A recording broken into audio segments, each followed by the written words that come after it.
Hello everyone, I am Hema Sati Sharma, TGT Science from Pratap World School, Pathankot. Students, we are discussing the chapter called Nutrition in Plants for Class 7. We have already discussed Introduction to the chapter, Introduction to Nutrition, Introduction to Modes of Nutrition. We have discussed autotrophic modes of nutrition, and we have discussed photosynthesis as a process and its definition. Today we are going to discuss photosynthesis in detail. As we all know that photosynthesis is the process by which green plants they make their own food using material like carbon dioxide and water using sunlight energy in the presence of chlorophyll. So this process is called photosynthesis and it takes place only in the leaves of a plant. When this food is produced, along with the food, some byproducts are also formed, which are oxygen gas and water vapors. This much we have discussed. So the photosynthesis, it takes place in the following 3 steps. First of all, the sunlight energy is absorbed by the chlorophyll.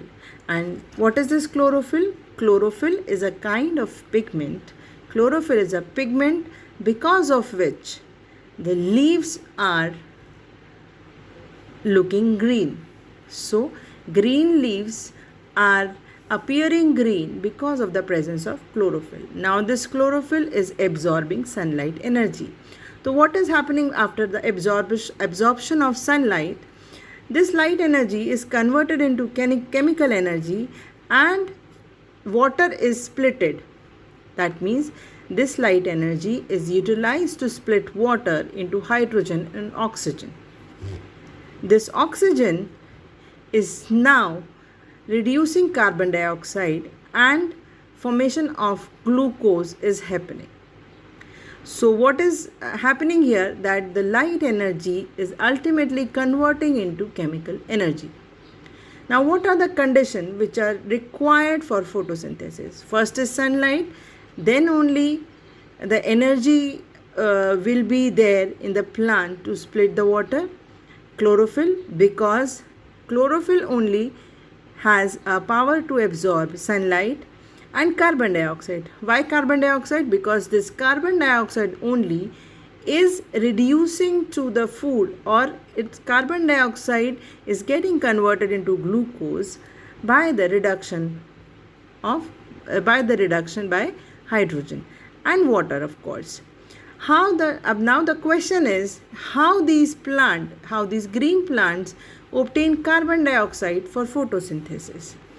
The plants take carbon dioxide gas from the surrounding air through the tiny pores which are called stomata and which are present on the surface of leaf. So here we can see this is a leaf and underside there is a structure which is a small pore and it is called stomata. Here you can see this is a section through a leaf. This chlorophyll is present and these are stomas. How the plants obtain carbon dioxide for photosynthesis? Each pore. Now what is this pore? This pore is stomata. This pore is surrounded by a pair of guard cells.